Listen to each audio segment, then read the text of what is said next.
Well, hello there, ladies and gentlemen. Welcome to Elder Scrolls Spotlight, a podcast about roleplay and role-playing in the Elder Scrolls Online MMO-RPG. This is our 12th episode, and tonight I'm joined by someone I'd consider a Renaissance lady. We can talk politics, we can talk history, we can even talk literature, and I gotta say, it's a shame that none of it was recorded. Anyway, you know her as the author behind the awesome thread, The Obscurity of the Wyrd. She also plays the Wyress Anna Kayome, the Pale Knight, Matthew Dumont, and the Durno couple. She has been lauded as someone, and I quote, by far the most overqualified person I have met who has used her actual studies of history and literature to understand the inspirations and influences that went into the lore behind the Wyresses in the Elder Scrolls. I'm sure that I'll be learning a lot tonight thanks to this conversation we'll be having. Ladies and gentlemen, tonight, please welcome the TookyBird. Welcome to the show. God help you. Oh, thank you. I'm going to need it after quoting that quote. You can bash on that person later. I'm sure they'll be receiving an earful because of that. Oh, I cannot. I love them too much. But thank you so much for having me on the show. It's a pleasure. Thank you so much for coming on to the show. Really, I'm very glad that you said yes, and I really look forward to the interview tonight. How you doing? I'm doing well. I admit I always get a little nervous when I have to speak to an audience that I can't see, so. I'm sure they'll just be silently judging you for every word you choose. Oh, I wouldn't even blame them. No, but I'm sure that we'll be having fun. Let's just get right into it, shall we? Certainly, I'd love to. Okay, so where are you from? How old are you, if you don't mind me asking? Well, I'm from Canada. Specifically, I live in Alberta, just near the Rocky Mountains. I can actually see them from my kitchen window. I am also 28 years old, I will dare to say. You old hag. No, I'm kidding. I know. I feel so old when people find out my age, but I mean, the ESO-RP community is pretty mature, which I am thankful for, because then I don't feel like the oldest person around. It is actually pretty mature. ESO-RP is the RP community is one of the most mature communities I have been in so far. I was really surprised. Why do you think that is? To be honest, I'm inclined to say that it's because of the Elder Scrolls itself. It's a fairly old series. A lot of the people that are fans, tend to be around my age or a bit older. And so, of course, when we all heard there was an MMO coming out, we were ecstatic over it or, just dragged ourselves there to see what it was about.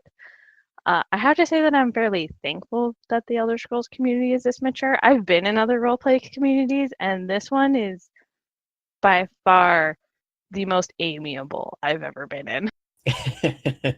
Amiable. That's a nice way of putting it.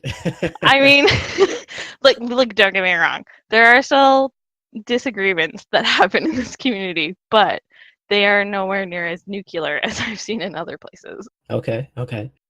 I always chalked it up to it having that rated M rating. I don't know what the rating system is in Canada, but It's also M here as well, too. okay, because Canada is a different world from the U.S.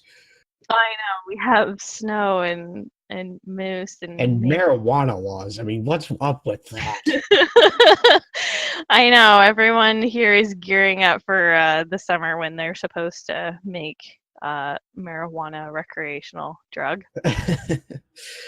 But yeah, I really think that the rating has something to do with it to some degree. I mean, I'm sure it doesn't stop from, say, a 12 or a 13-year-old from getting mom's credit card and hopping onto the game. Lord knows I'd probably do it, but I think that it has to do with that to some degree. But I hadn't considered the fact that, yeah, Elder Scrolls does have a following that stems from, what, mid-90s, late 90s? Is that when it Yeah, I think Midnight's. I'm trying to think when Daggerfall was published, but yeah, it's an older series, and you are right. The mature rating certainly does allow for an older audience. I do know people who have played this game that were definitely not 18, but the vast majority are not in that ballpark. So you are right. Actually, I hadn't thought about the rating, but yes. This is, of course, not saying that we're ageist or anything, nothing like that. But No, but yeah. abide by the law. No, I'm just kidding. I would never rat out someone who's playing this game and younger. I don't blame them. Moving right along then. Moving into your video game history. How did you get into video games? That's interesting because video games weren't really a thing my mom was for in our house. Um, but as I was growing up, my dad had been into Dungeons and Dragons when he was in college, and he still had the Dungeons and Dragons second edition figurine set, the full thing, like the big black dragon, the goblin army, all of it. So I'd say that like my interest in video games first stemmed from my dad's tabletop books and stuff. And then eventually, I would say it was probably when Baldur's Gate came out that I really got into video games. I still remember Baldur's Gate 1 and picking up Minsk as an NPC companion and just thinking that he was the greatest thing I'd ever encountered in a game. Baldur's Gate was really a seminal RPG when I think about it. It was a big turning point for a lot of video gamers that came out in 1998, if I remember. I consider it a game changer. There was a lot of games that came out around that time that really set the tone for storytelling and role play interaction in a game. My heart will always belong to Baldur's Gate. I still remember the first time I accidentally let Khalid die in Baldur's Gate because the dude was squishy and a coward. But his wife Jahira just like went off the rails, and I didn't know what to do when I was playing the game. I'm like, I can't control the NPC anymore. They're losing their mind because their husband has died, and it was just like so different from anything I had encountered. And I still play that game to this day, especially on the enhanced edition, but it is worthy of its storytelling to repeat because it did set that tone for how you can engage in that medium in a whole new way.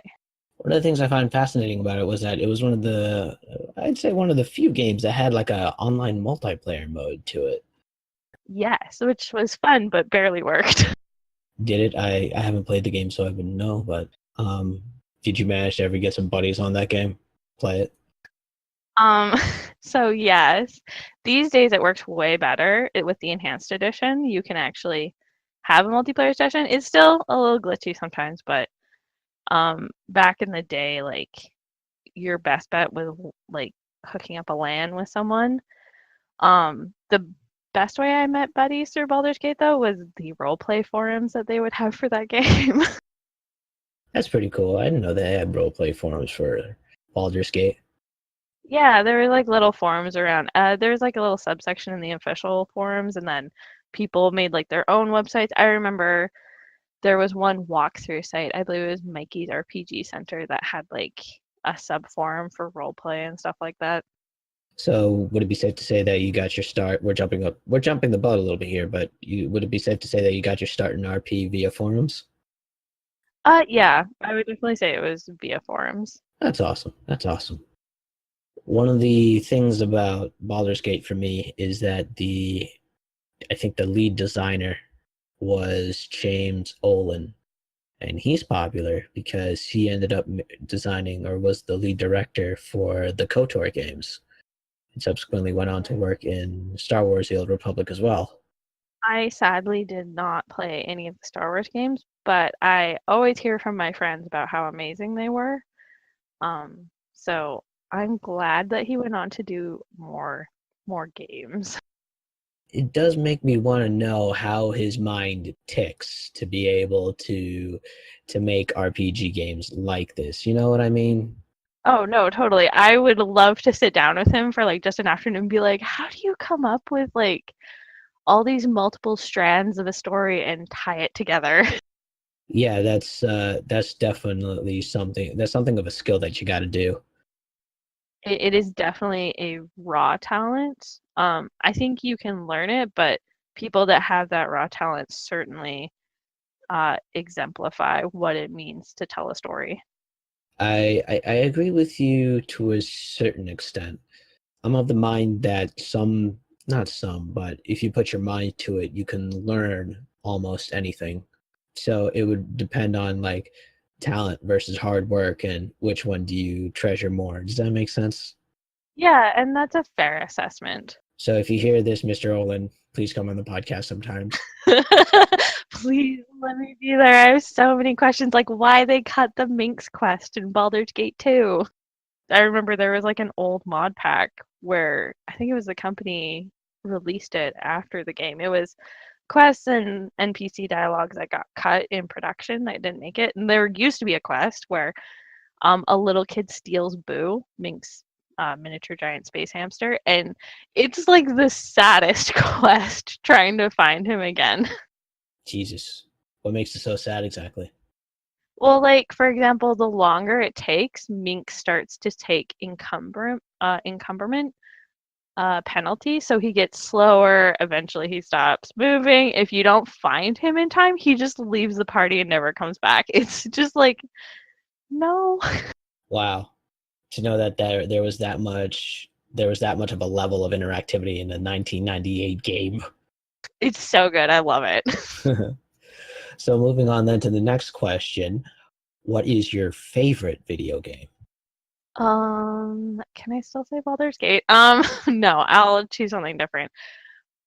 My favorite video game is actually the spiritual successor to Baldur's Gate, which is Pillars of Eternity. And the second one just came out yesterday, which I have not quite delved into yet. Okay, I've never heard of Pillars of Eternity before, so what's the premise for that? So if you like Baldur's Gate, you should definitely play it. The premise of Pillars of Eternity is that it's the same type of top-down isometric RPG style. It's a little bit updated, especially the AI, thank goodness. It has the same level of NPC interaction. There's no romances though, but they've added that in 2. They've also added greater NPC cross interaction in number 2. But the premise is essentially that it's like so complex. I don't know where to really start. There's something called a Hollowborn crisis happening at the time, which is some children are being born without souls. And likewise, this villain named Thanos has started trying to use souls or use this energy to kind of awaken this godly power at the cost of all these other people. And there's an entire like religious and cultural and social context that are all going on around this. Like there's an entire group of people in society called animancers who study the soul and how to use it. And some people are immensely offended at that. Some people want to further it. And there's this entire background where this man claimed he was one of the gods and he got blown up by the people that started a war against him and his people that were warring with him. So some people see the Hollowborn crisis as vengeance of the gods, whereas your character is like trying to go after the main villain that's actually causing it. It's actually quite complicated on everything that's happening, but it's really well done. It sounds like it because I couldn't follow half of that, but that's I'm okay. so sorry. It's probably my explaining skills. I apologize. I chalk it up to being ignorant, so don't you worry. So, Pillars of Eternity has just come out yesterday. I'm going to take a look at this. Is it on Steam? It is. It's Pillars of Eternity 2 just came out yesterday. Right. It's called Dreadfire. Or no, Deadfire. Excuse me. Yeah. I'm very excited. Gotcha. Okay, that's cool. Now, moving right along then, how did you get into MMOs? That's a good question. And I actually thought on that because you did warn me in advance. Sorry to give it away to any listeners that you were going to ask that. And I think like the first actual MMO that I played was probably Neverwinter. The longest MMO I played besides ESO was Rift. And that was mostly because of the fishing and dimension system in Rift is amazing. But They had a great housing design system, if I remember correctly. Yes, I loved the dimension system on Rift. I have definitely posted to ZeniMax my grievances with the limitations of the ESO housing system. Like in Rift, you could put music boxes down that change the music of your dimension. You had a vertical axis on which to move your objects. You had a scale, and it wasn't very big, but you could scale objects slightly smaller, slightly bigger. I know, I know, especially the scaling might be asking a lot from ZenMax, but there's just a few things that maybe they could add. I know a friend that got really, really creative with the scaling system. I think she took a bunch of hail bays or bays of hails, whatever you call Oh them, yeah. and minimized them to a point to make them look like croutons Oh my gosh. on the salad bowl or something like that. And I know it's really, she's probably getting mad, get words. She's probably going to get mad at me for saying that it's kind of stupid, but at the same time, it's those little details that, adds to it. No, that's impressive. Like that is genuinely impressive. Um, I remember one of my friends, he got the I'm trying to remember, it's like Frostfire or something. It was one of the rare drops on a Christmas special, and it was the snowy outpost that was like on the borders of one of the towns. It was huge. And I remember he managed to fill the entire thing up. I think it was like 12,000 pieces. Jesus, that's crazy. And I was like, I don't know how you did this. It looked amazing though. Wow. He must have a lot of times on his hands for 12,000 pieces. I mean, I helped. That was the other thing with Rift is that as long as it was not an achievement item, you could place things in people's houses if you had decorator permissions, and ESO needs that desperately. This is true. Well, actually, no, don't they have decorator permissions on ESO? You can't place something in the house. You have to give it to the person who owns the house, and then they have to set it down, and then you can move Oh, it. that's right. Yeah, you can tell how much I decorate in Yeah, ESO. But yeah, that's right. it's fine. It's like all I do is decorating. Okay. So that's your number one activity. Pretty much yes. So if I I wanted to, I could hire you to like decorate all my homesteads. I mean, you say that as a joke, but I've had a few people actually do that. I mean, I would love to. No, I'm serious. Like, if you think about it, right? And this is just like stupidity coming out. But you're essentially saying that you're an interior designer. So if someone wanted you to, you could go ahead and design like an IC dungeon of sorts for them. So that way they can get like a group of role players to come in. They can RP out in that dungeon for whatever adventure that, the Oh DM yeah, is coming up with. You know what I'm saying? I I actually just did an icy dungeon crawl. I made up the whole map. It took so many rocks and rubble pieces to like cordon off parts of the house, but I have done that for myself and a couple other people. I love it. It's a lot of fun, and I'd be happy to help anyone else with it. It's funny that you mentioned that because I was speaking to Art last episode, and he spent over 200K in rocks alone. Oh, yeah, no, Art and I have had this conversation. We have this thing about caves because both of us are big on building caves. So we were exchanging how much we've spent on rocks. I know he spent 200K. Across all my houses, I've spent 320K on rocks. I know. That's not even counting trees, though. Like, we were also talking about that. We're like, trees cost so much. So this makes me wish that rocks were craftable. Yeah, I could make a killing off you guys. It'd be Oh my great. gosh. I would totally craft so many rocks. But let me just say, for anyone who's wondering how to landscape, the granite rocks in East March and the volcanic plugs in Vardenfell are your best friends. There you have it, folks. Granite rocks in East March and volcanic plugs in Vardenfell. There you have it, folks. So we covered this topic earlier, but you said that you found your RP first via forums. So I asked Floyd this question. I'm going to ask you this question now. Do you cringe a little when you think back to the forum RP that you had at all? That I had when I was younger. Oh my gosh, yes. I mean, I was like, what, 12 or something? So, of course, it's super cringeworthy. It's a 12-year-old doing it.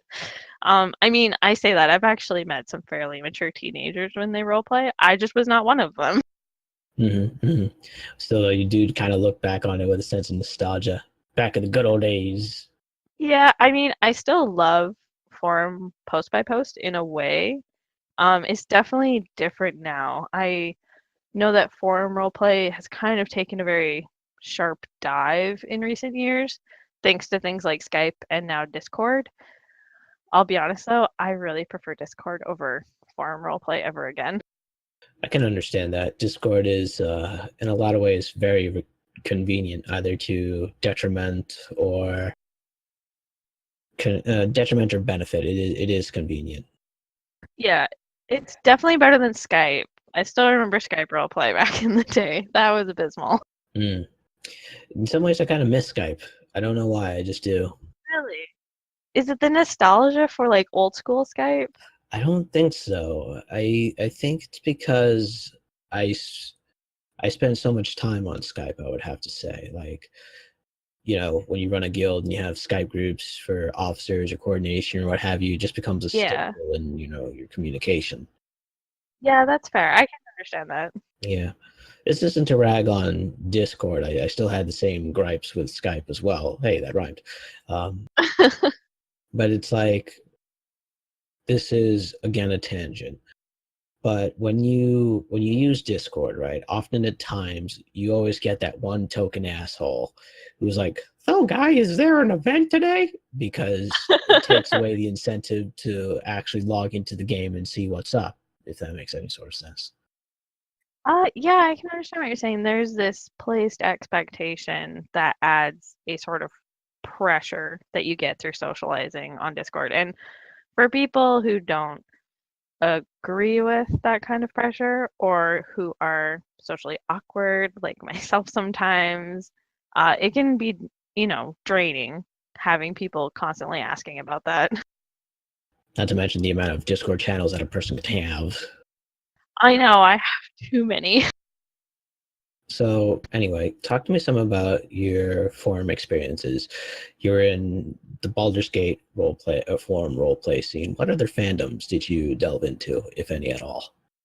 I don't know how much do I want to embarrass myself on this podcast. I was in one for like Neverwinter, Dungeons and Dragons Online, typical Dungeons and Dragons forums. I was in Giant in the Playground forums, if you've ever seen that webcomic. They also did a lot of like homebrew, Pathfinder, Dungeons and Dragons stuff on there. And then for a little while, I was a community forum manager. And That's always fun. yeah, 0 out of 10, don't recommend. But I I do have a lot of respect for the ESO-RP admin team. Even if I don't agree on some level with what they're doing, I have a lot of respect for the size of the community they're trying to maintain and for how far they've really taken that website. Like from one community manager to another, it's commendable. What was it's interesting when you're a community manager because suddenly you get this responsibility placed on your shoulders, right?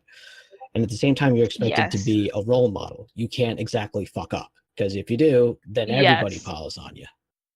Oh yeah, no, the dogpiling that goes on. I have seen admins crash and burn for less than anything it's worth. Yeah, yeah. So talk to me about when you were a moderator. How did that come to you, and what fandom was it for, if you don't mind me asking? So a long time ago, I helped moderate some of the like Dungeons and Dragons homebrew forums. The real biggest one was oh, I don't know how much I want to embarrass myself. So back in the day when like Terraria and Minecraft and stuff were first coming out, they really exploded with a role play community. Like I'm talking, you suddenly had just droves of people showing up and just establishing all kinds of unique settings. And so a friend of mine had been involved in a couple of them and they asked me to come help. And so I helped admin two of the roleplay communities for both Terraria and Minecraft. And anyone who's listening that's like a Minecraft role player, I'm sorry, but you people horrify me. And it is the reason that I just like left that entire community. I was like, I'm out. Like, just take it out. But the biggest one was about 400 people at its height on these forums.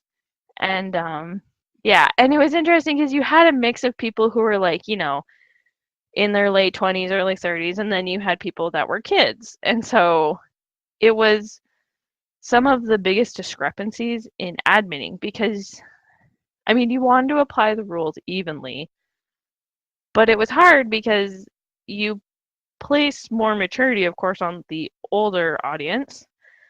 And I mean, you still place maturity, but you have to have like some kind of give on the younger audience.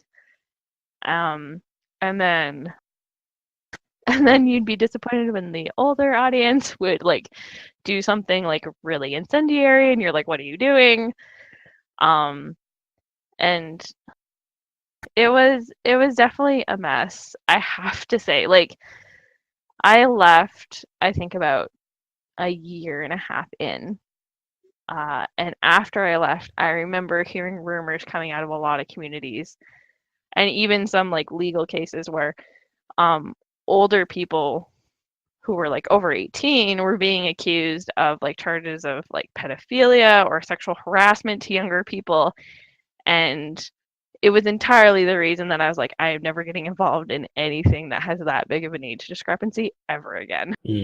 How old were you during your moderation days, if you don't mind me asking? When I was first started, I was about 17. When like this larger community was happening, I was about 20, 21. Jesus. So it was a while ago. If I were to put myself at 17 or 2021, there's no way I'd be able to ever moderate a forum of 400 people. How long did the threads ever get up to? 80 pages, 90 pages? Oh, there was one. There was one that got up to 200 and some pages, and I was trying to remember what it was about, but I just remember seeing the number and being like, why, guys? Like, why? Man, that's how you know that, I mean, longevity doesn't necessarily mean success, but that is something when a thread that reaches 200 pages. It is impressive and both kind of disheartening because you're like, we couldn't split off to a new conversation, guys. Well, okay. Moving on from forum RP, how'd you get into MMO-RP? Where did that start for you? It really started with Rift, probably. I had a small guild of friends who were actually my tabletop friends in real life. And we had a small roleplay guild. We would roleplay with some other people who were also on the server. Eventually, they all kind of left, and I hopped over to the actual roleplay shard on Rift because there was one there, and met up with a couple guilds. I had some friends from like past forums who followed me there, and we had like our own little gathering. And then we also sometimes played like Neverwinter and Dungeons and Dragons online, but nothing really stuck. For the longest time, it was really just Skype and forum roleplay for me until ESO came out. I found DDO to be a bit too generic for my liking. Oh, right. I'm so disappointed. Yeah, I think it's the curse because DDO, I mean, Dungeons and Dragons itself was really that first tabletop setting for fantasy, right? Yeah. I think it got its boost because, and I'm probably going to get some flack for this, but I think it's got its boost because of the initial love for Lord of the Rings. I'm talking about the MMO, I mean. Oh, yeah. I actually didn't know about Lord of the Rings online until I started playing ESO, I will painfully admit. And so I feel like I missed out on a roleplay opportunity with that one. From the stories I've heard, I don't think so. Oh, okay, well, I will take your word for it then. I do have the hypothesis, however, that once the Lotro did come out, that was really the death knell for Dungeons and Dragons. I don't think it was able to bounce back from that. Now, that's a hypothesis, not fact. I'm sure that I'm wrong somewhere in that observation. I wouldn't know. I'll take your word for it. I played DDO for a bit, and I have not touched it since. I don't even know if it's still active or not. How'd you hear about ESO? Like every Elder Scrolls nerd. As soon as Bethesda announced that they were releasing an MMO, I was all over it. Okay, let's scroll back then a little bit then. How'd you get your introduction to the Elder Scrolls franchise? I guess I came in a bit later than some people around my age group. I was like first year in college. Actually, the story is a little bit of a weird one. My roommate had just broken up with her boyfriend, but I was still friends with her boyfriend, and so I had gone over there to hang out with them for pizza, and they were playing Oblivion on their Xbox. And they're like, "Do you want to try this game?" And they thought that they would get a laugh out of watching me try and play it, but turns out I did not die to the skeever in the Undercroft, but it was amazing. And so I pretty much hogged their couch for a week, just powering through Oblivion. I can only imagine the dumbstruck look on their faces as they watch. Like, what's this? They were like, A girl playing video games. Thankfully they weren't quite like that. It was just they were like, she doesn't really play Xbox. And so when I killed the skeever, they're like, all right, well, I guess you can keep playing this. I remember the Iliad ruins used to freak me out in that game, though. They did a really good job making the Iliad ruins creepy. I think they did. I think one of the strong points of Elder Scrolls is their dungeon design. They've always done their dungeon crawls really well. I would agree. But so it was definitely Oblivion that I first got into. I then went back and played Morrowind. I played a bit of Daggerfall. Found out that my dad had played it, but just never brought that up. And then of course Skyrim came out, and that was like my bread and butter. I think I have around 400 to 500 hours in that game, which is shameful to say. What's your favorite Elder Scrolls game? I feel like all the hardcore Elder Scroll fans are going to be mad at me, but it's definitely Skyrim. Nah, I know a few Elder Scrolls fans or hardcore Elder Scrolls folk that like Skyrim as well. I liked Oblivion's sense of wanderlust. I liked the story as well. Morrowind, I couldn't really get into.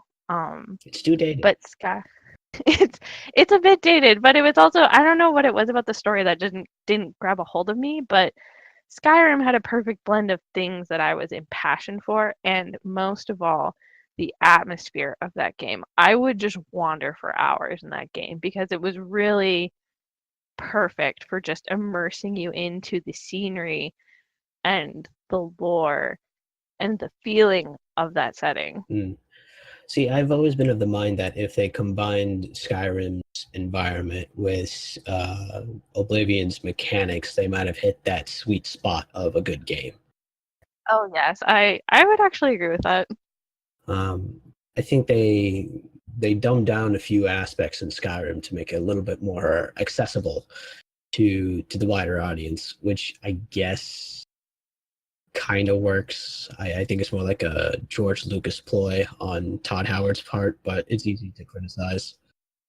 They definitely made it more consumer friendly and beginner friendly with Skyrim, and I can understand why they did that. Most RPGs were shifting towards that.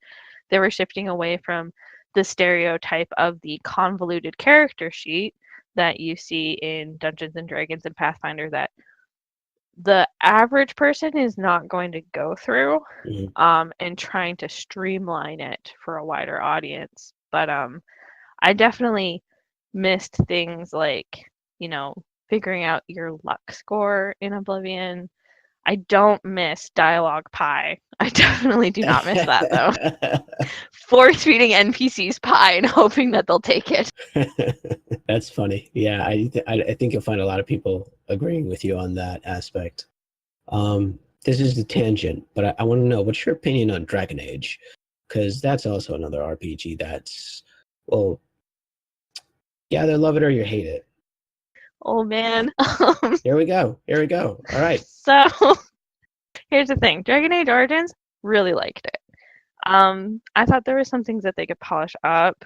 There was aspects of the story that sometimes felt clunky. As usual, BioWare graphics suffered from what I call the Lego person, where the avatars and characters in BioWare have troubles expressing emotions in their faces. I mean, that's a running theme with BioWare, though. I mean, you've seen it in Mass Effect, Yeah. Mass Effect 3. I don't even know what happened there, but no, sorry, the newest Their Mass Effect. Sorry, go ahead. Oh yeah, Andromeda. Their hair looks like it's just Lego stuck on, and like the movement animation feels off, but overall that didn't detract enough for me to dislike Origins. I actually really liked it. I found their take on elves refreshing. I found their takes on the wardens and magic appealing. And I was really into it. And then 2 came out. And at first, I loathed the very existence of Dragon Age 2. It had repetitive environments, a camera that got stuck on walls like it was a dog finding fire hydrants. It had an ending that was just railroaded and NPCs that you could tell there was a lot of love in them, but it felt cut short. And I didn't like it for a while until I was at a friend's party and they were talking about Dragon Age 2, and one of them said to me, "Hey, Tooky, what do you think of it?" And she knew what I thought of it. So I started talking about this, and this guy next to me is like, "Oh man, you're so right. I'm so sorry." And it turns out he was one of the environment designers for BioWare. And I was like, "Oh." Oh, no. And so instead, I just kind of stopped and I was like, "Okay, I got to ask, what happened?" Because like you guys have a lot of passion in your games and 2 just felt out of place. And he admitted that EA or whoever it was overseeing it came in and gave them a deadline that was far too short for any human to actually put a fully functional game together. That And does sound like EA, that evil corporation. Sorry, go ahead. yeah. No, it's all right. So after that, I had a bit more appreciation for what the development team had been trying to achieve, but were, of course, denied by these companies coming in and demanding a blockbuster release in too short of time that is humanly and healthily possible for these people. Well, hang on. When did Dragon Age 2 come out? Oh my gosh. 2011, 11? Right. I think. Okay, and Origins came out in 2009. That's Yeah. what, 2 years in between to make a video game? Well, there were DLCs between that as well. But that could usually be handled by a smaller team, couldn't it? It could. I think the Origins DLCs were like fairly in depth. You mean they were actual DLCs? Yeah, they were real DLCs. Right. Okay. I don't know. I understand what you're saying. Like, perhaps they should have had time to plan more. But I mean, like, the time between Skyrim and Oblivion is what, 5 or 6 years? That is true. Right. Yeah. And like, for how long it took CD Projekt Red to make The Witcher 3, that took years and years, and is an amazing game. And I'm glad they took the time, but they needed that time. Sure. And they can take all the time they want with Cyberpunk 2077 or whatever it's called. Yes, please. That's fine. We'll wait. We're loyal. We'll be fine. You do your thing, CD Projekt Red. I'll be all over that, like the loyal, ravenous fan dog I am. So, one last question before we leave the Dragon Age train. Favorite companion? I mean, I played a female character, so Alistair, of course. Okay. I loved him. I remember in an interview they described him as peaches and cream, and I was like, yeah, no, that's perfectly accurate. I've read this is back when I was a kid, and I've always found interesting slash fiction about Alistair. Ooh. And there are some spicy ones out there. Love me a good slash fiction. Yeah, well, I wish I didn't found them, but hey, but yeah, anyway, moving right along. So back to Elder Scrolls Online. You heard about it, like every other Elder Scrolls fan. How exactly was it? Was it on their website, through some sort of gaming journalist website?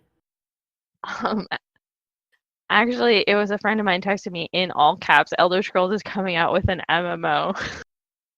So I got online and looked it up, and I read up as much as I could what that was available at the time, and then immediately signed up for the beta and just waited. And, you know, watched all the cinematics that were coming out. Was so sad that the Drooling. Brett guy died. Fuck Bretons. Sorry, go ahead. I know, we got the shaft, man. I was like, come on. But I mean, I do love the AD hero, I'll be honest. She's pretty badass. But She's making. yeah, no, Sorry, go ahead. oh, sorry. I pretty much was like everyone else, just trying to take up as much news as I could as it came out. When you got your hands on the game, when you were walking into the beta, you obviously had some expectations. Would that be fair to say? I certainly did. Okay, now did the ESO beta meet those expectations? I think everyone who's played the beta can pretty much say no.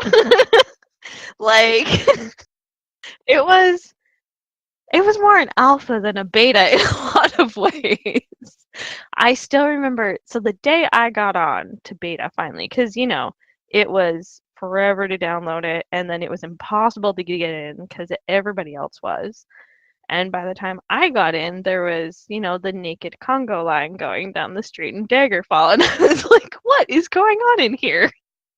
I shouldn't have been too surprised though. I'd played other MMOs, even in Rift, things got weird sometimes. But in some ways, it lived up to what I was expecting. But the beta was a beta. It was really rough, unpolished, and there was a lot of things missing. But it was in the beta that I managed to snag the going to the Wyrd tree quest, and suddenly I was like, this game is everything I need. All right, we're going to talk about weirds and their weirdness. See what I did there? Believe me, that joke's made a lot. I can appreciate it. No, I ought to get shot for that, but that's besides the point. We'll talk about the weirds in just a sec.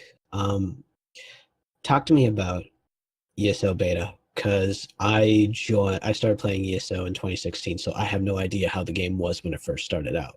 Only the hearsay. So, with that being said, what is different about ESO beta versus the ESO today, if you had to give me a list? Oh my goodness. Pretty much everything at this point. I asked you for a list, you give me a generic answer. Okay. I know, I'm sorry. I'm trying to think of a list. We don't have capes. They tried capes at one point in the beta. It did not work out. Sork abilities have changed, because I usually end up playing a Sork. The Earthbound's Guardians are no longer in German language. I remember during beta they all spoke German, which I actually quite liked. That's but kind of hilarious. yeah, they fixed that real quick. There was a lot of, changing around of what the anchors looked like, how they spawned. I remember that there was a lot of struggles with phasing. People complain about phasing now. Phasing has always been an issue in ESO, and I remember in beta, phasing was weird because sometimes you'd end up in an instance where there was nobody, and then other times you'd end up in an instance where there was everybody, and you just lagged out and crashed. But ESO now, I would say, is an entirely different beast to beta, and for all the right reasons. Do you think the game has improved since its launch? Yes, I would say undoubtedly it has improved. Both mechanics wise and aesthetically, it has gotten a lot better. Oddly enough, the one thing that I'm really torn on if I love is one Tamriel, which is great for role players, but also has been a bit of a struggle too. So phasing issues did increase with one Tamriel because suddenly you have everybody in the same world instance overall.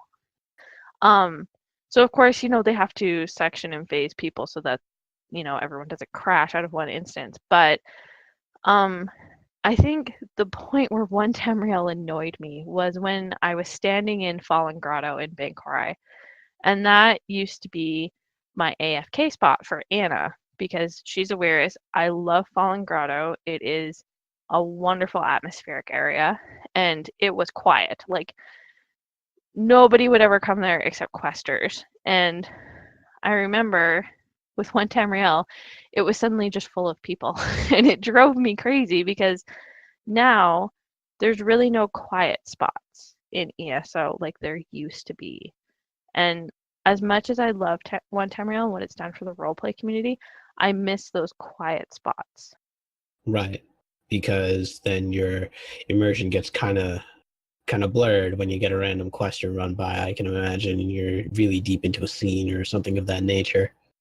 It's really the farmers that get me. Like in Fallen Grotto, it's full of bears. So people go there to farm for clean pelts and rubido hide scraps. And so you just see someone in the background gathering up all the bears in the area and killing them, and you're like, Sitting there RPing in amidst a graveyard of bear corpses. yes, actually. You have just mounds of bear corpses. And it's like, I can deal with questers. I can't deal with the farmers. Oh, those poor bears. It's a good thing that there's an infinite population going on in most of those. It's a good thing they respawn so quickly from the weird stone. That's for sure. That's for sure. One of the questions that I want to ask you, as you as a player, there's this interesting argument going around that while ESO has been improving, that does not necessarily mean that ESO is a good game. What's meant by this is that these improvements are pretty basic to every MMO, such as the introduction of a housing system. That's a mainstay for most MMOs. Speech bubbles, that thing has been, that's an old feature that's been there since WoW, and even then it's not, I mean, the speech bubbles of ESO are not the best. So what do you think when it comes to ESO as an MMO? Do you think it's good? Do you think it's bad? I think ESO is struggling between the spirit of an Elder Scrolls game and the spirit of an MMO. And by that, I mean it's struggling between what the Elder Scrolls series has always been, which is a single player experience, and being an MMO experience. In a lot of ways, I think it's a good game. I think it's one of the best MMOs I've played. I think it does have a lot of shortfalls. Between, like you said, housing that I have sent so many tickets to ZOS over, speech bubbles, phasing issues, of course, the crown store and the crown crates, and just other business choices. I think that it does have shortfalls, but then I also look at how many audiences they're trying to cater to in ESO. And I think they're finally realizing that they're making an MMO and not an Elder Scrolls game. But even then, they were going for World of Warcraft-ish sort of graphics, depending on some of the first alpha or early beta screenshots that I've seen.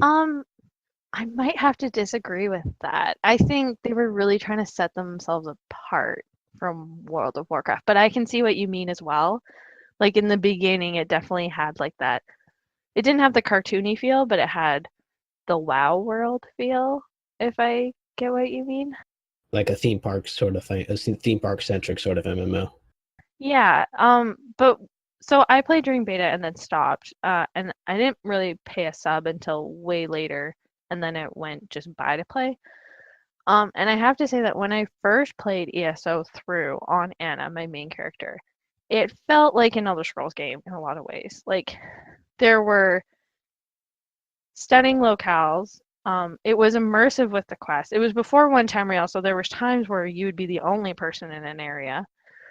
And it felt like a great game, but in those instances it didn't quite feel like an MMO. And now I think Bethesda or ZeniMax is really pushing for it to be an MMO. So I feel like they are behind, as people have said. I still think it's a good game, and what it is behind on could be better than other MMOs. They just have to put in that effort, and that's really what I'm concerned about, is if they will. Well, with, Morrowind and now Somerset on the horizon, I think if those are any indicators, I do think that they are getting there. I was a bit worried there for a little bit, because the last time they had a good DLC, from the hearsay and opinions I've listened to, was with Orsinium, because Yes, Rothgar. they got an entire zone. But Yeah. if you look at, say, Dragon Bones, oh look, another dungeon, oh look, more motifs, there wasn't exactly anything. I mean, with a few changes to mechanics, there wasn't exactly really anything substantive. No, the dungeon packs were definitely catering to like the end game PvE crowd. And I mean, the PvP crowd has certainly gotten the shaft. Like Battlegrounds, they're okay. Imperial City DLC, that is like the forgotten relic of ESO. But Orsinium was an amazing DLC, and it was the DLC where I was like, they can do this. Like Zoss has got this. It's amazing. And then we got like these guilds and Dark Brotherhood, and they were okay. I admit I was kind of disappointed with Morrowind. I was really disappointed with Clockwork City. Really?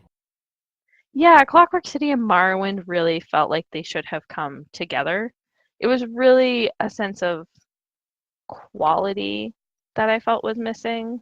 Like, it was obviously put a lot of work into Morrowind and Clockwork City. The atmosphere for Clockwork City was amazing. The music is spot on.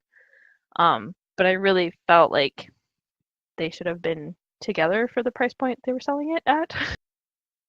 But from what I can say from the PTS, so I've played Somerset on the PTS. I will not spoil it for anyone on this podcast, though it'll probably be out by the time this comes out. But when I got in there on PTS and I started to play it through and look around at the area, and what came with it, I got the same feeling I got with Orsinium. It was just this swell of nostalgia and wanderlust, and the story chapters and quests are phenomenal. And so I really think that they're finding their own groove again, especially with this team doing DLCs. I hope they keep getting this team to do DLCs and chapters and give them the time to do it. And I think because of Somerset, I have a bit more hope in ESO being a better and better game. I agree with you. I think also, I don't think it's more of finding their groove, but more of a sense of exploration, because we haven't had any previous games that gave us Orsinium or Somerset, with the exception of Arena, but even then I wouldn't count it because that's procedurally generated. Yeah, I can agree with that. So for them to like make it their own, right? They are venturing into new territory and they're taking risks, I would venture to say, which is good. I always applaud when a development team takes risks.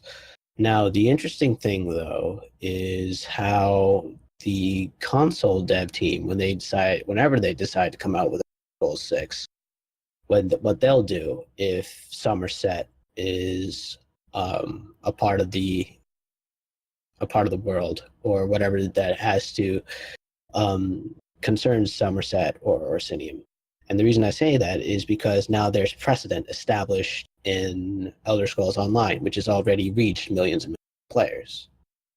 Does that make sense? Yeah, I can understand what you're saying from that. Yep. Yeah. So it'll be interesting to see what the player reaction will be once Elder Scrolls 6 comes out, and if subjects like Somerset and Orsinium are touched upon, or whatever lands that have not been so much expanded upon before are touched upon by the MMO. Yeah, I definitely have my theories for how they might work their way around it. Dragon Break.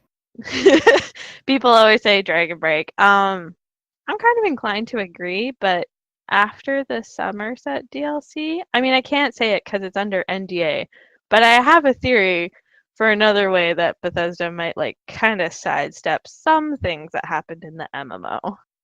It'll be interesting to see. I look forward to whenever they announce Test 6. I know people are already humming and hawing if it'll be at E3 this year. I don't think it will.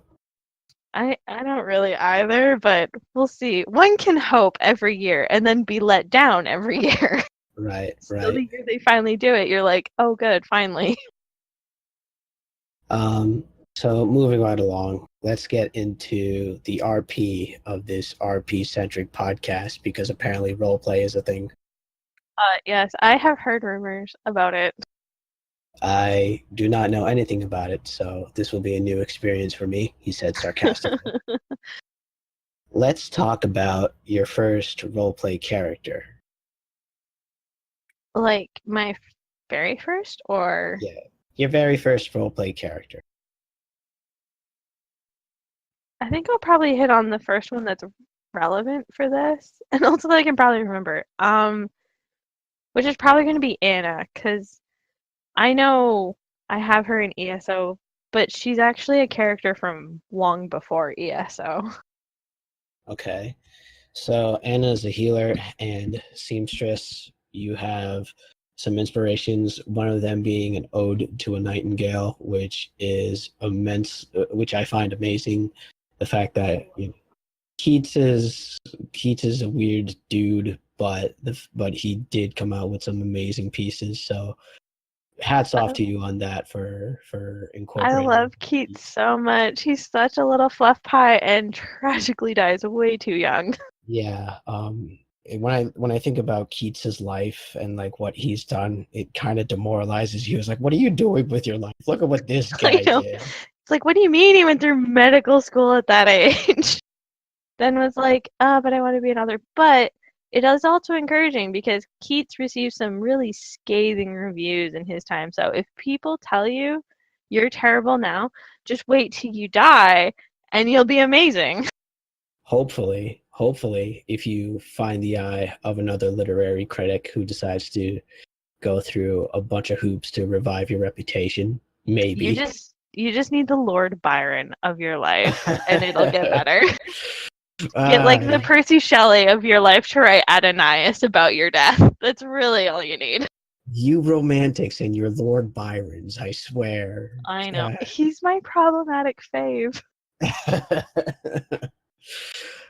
For you listeners, you guys should look up Lord Byron. He's had a very interesting life, a very controversial life, for sure. And boy, oh boy, oh boy, oh boy, oh boy, is he a funny one.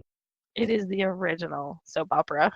Yes, and it is because of Lord Byron that we actually have the romantic hero trope. Well, I mean, that's what the professor says. Yeah, the Byronic hero is what I meant to say. Yes. Sorry. No, that's fine. It's a bit up a Mary Sue, that Byronic hero. I mean, is it a Mary Sue and it's like the thing that built that up? It's like the OG. It predates the Mary Sue. Yeah, you're right. But okay, moving on. Anna Kayome, the daughter of a Reach clan Wyress and a Breton hunter, and she's a healer and a seamstress. Now, this part I find, her profession is something that I find immensely interesting, because from what I've seen about in the RP community, there are not a lot of healers out there, or any sort of seamstress. Everything seems to has to do with some sort of, I guess, conflict-oriented or combat-oriented sort of profession nowadays. I mean, if I had to over generalize. I've definitely seen some healer and seamstress characters. There's not a lot.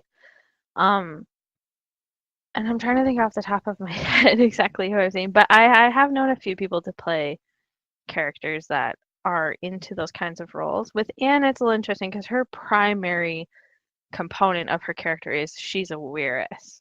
And tagged along with that is that she's a healer. So she comes from the Beldama Coven originally, and they are really known for their healing and warding. And seamstressing for Anna actually stems from her interactions with the world. outside of being a Wyress. So in her backstory, she used to nick books from passing merchant carts. And one of them was a seamstress manual. And so she started patching up the clothes for her sisters, and eventually when she would travel, and later when she left the coven under Wyress Gwen's suggestion, at the end of the Weird Tree quest, Wyress Gwen says maybe it's time for our sisters to open up to the world. Anna starts collecting cloth and seeing all of these new things that you can do with cloth, and seamstressing becomes kind of her connection to a world that she's never really interacted with. It's kind of poetic when you put it like that, because sewing, when you think about it, you're connecting pieces of cloth together through the lines and the thread and the needle. This maybe is like doing me more credit than I would deserve, but like her journal is full of scraps of cloth that she comes across in her travels, and she draws up designs of clothes that she wears that she sees in her travels, which is also my excuse to use different motifs on her and to keep up with the fashion game in ESO. But really, Gotta be a fashionista. that's what it's all about. It's ESO fashion. But no, it really is like it's a material connection that she's never had as a Wyress, because Wyrresses don't really have a lot of material possessions from what is seen in the lore in ESO. So seamstressing is kind of Anna's interaction with that idea of material goods and material creation. But she is not a materialist herself. It's more of, it seems to me it's more of, as you said, just a means of exploring different aspects of the world as she travels. Yeah, and I mean, one thing about her is like a lot of the things that she finds, either legitimately finds or someone left it lying somewhere, is she gives it to people. Because giving and the concept of giving gifts or giving a part of yourself to other people seems to be a factor in the Wyrd. And so for Anna, she tends to give people like a scarf or like a leather braided bracelet with some of her hair in it, or a small charm that she's carved, or like a bauble that she found, like the fragment of a soul gem, something like that. She'll give to people as kind of a token. Okay. And does it vary upon occasion, or as a habit of some sort? It varies on the person, really. Okay. If she knows a person well enough, she'll give them things. Interesting. It kind of makes me think of like the BioWare companion system.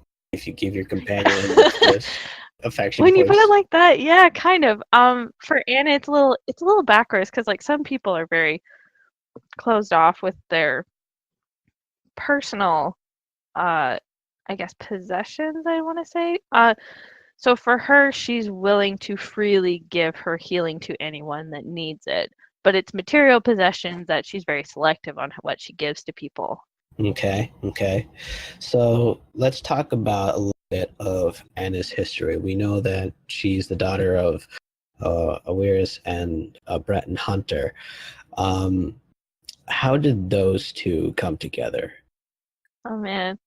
So I will tell you as much as I can, but right now it's part of a guild story arc. So unfortunately, I know some of them are going to listen, and I don't want to give away spoilers. No spoilers, guys. Get out of here with your spoiler box. Sorry, go ahead. So Anna's history is that her father was a hunter in the frontiers of Bancory, and he actually comes from a house, but it had long since fallen and like lost any reprieve of its name. So she's not a noble or anything. I'll make that clear. But he essentially, while hunting, meets a reach witch or reach Wyress. And they go about in this dance of a hunt sort of deal. She causes him trouble. He tries to like hunt her down. It's a constant cycle of what should be a hunter chasing a doe, but is really a hunter chasing a wolf and the wolf chasing the hunter. And eventually, I don't know if I'd say they hit it off, but either way, she ends up pregnant. Well, there was a definite dynamic there, once you have the thing that you desire, I would imagine tension would be a little hot and heavy. Yeah, I think that's about the way to put it. Once you get the hunt done, there's other things to do. And so with the backstory, it's been purposefully left clouded for now, but by some means, Anna ends up separated from her mother by her father and ends up in Glenumbra with the Beldama, which is very far away. And in her backstory, her father goes back, as she believes, to go and find her mother. But it's left a little ambiguous on whether he went to go find her to bring her back or to go find her for another reason, because covens are very possessive of their female children, and so it may not have gone down so well, but regardless, Anna's father never came back, so she grew up with the Beldama with just herself and her grandmother and a whole coven of sisters. One of the things that I find interesting about Anna is her religious beliefs, because there's a menagerie of things that she seems to follow. I remember reading in her a reference to Mara and talking about that crazy village. At the same time, I see here that she has an affiliation to Percy Ifra. Ifri, thank you.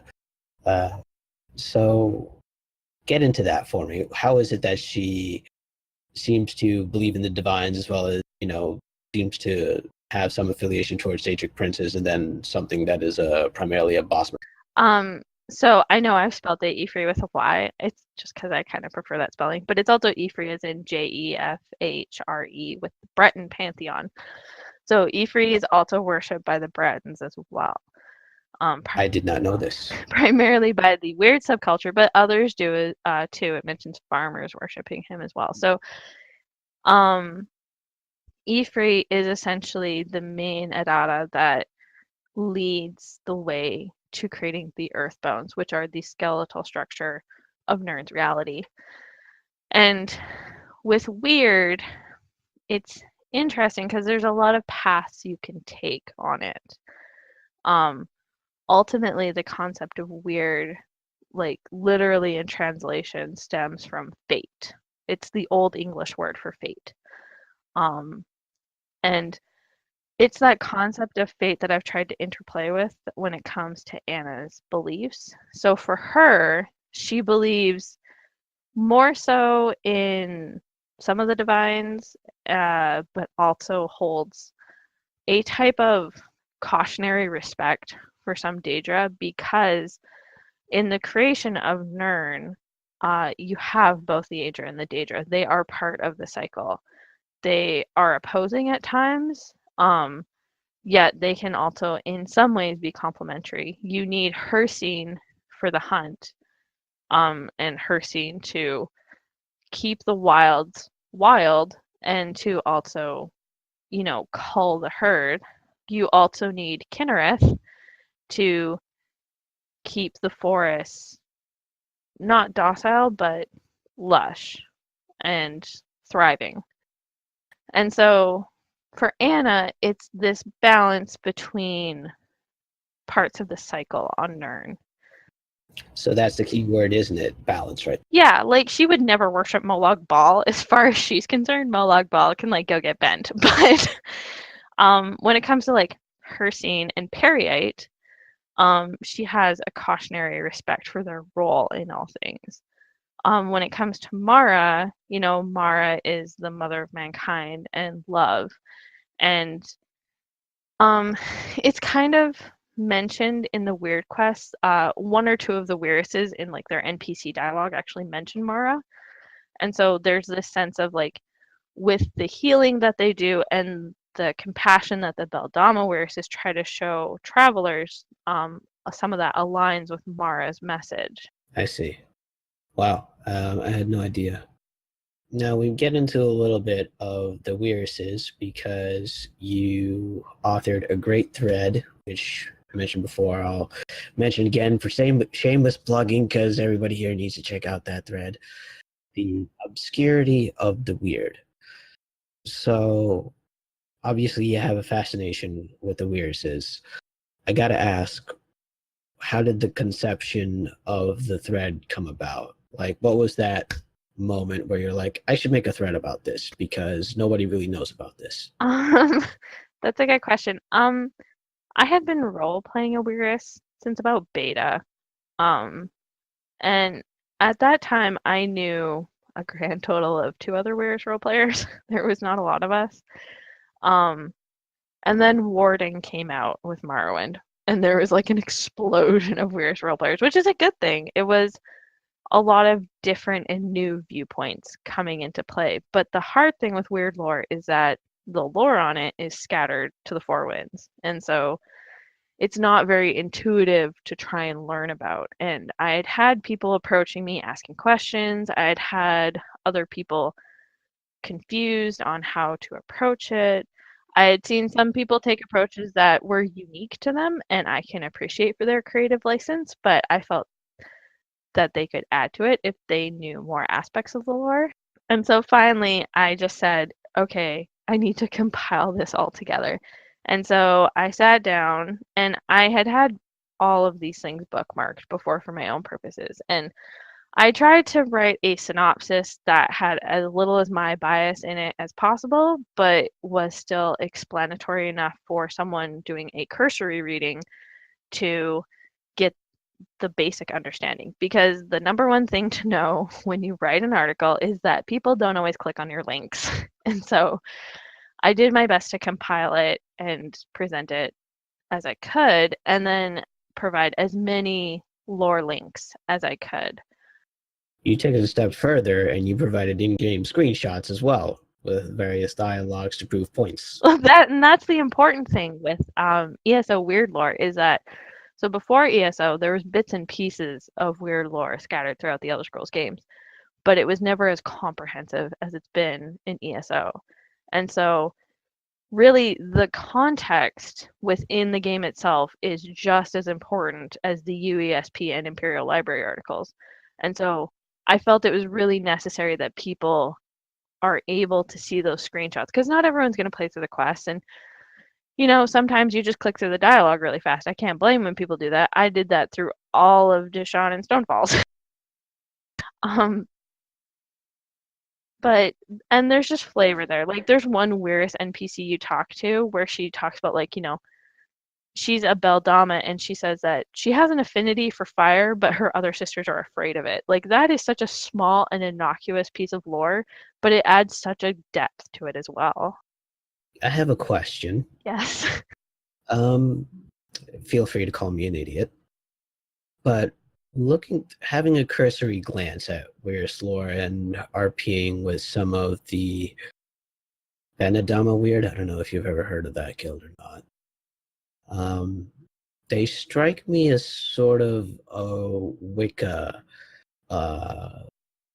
base, not base, but there are definitely some references to Wicca and Wiccan Yeah, a Wiccan practices approach. there.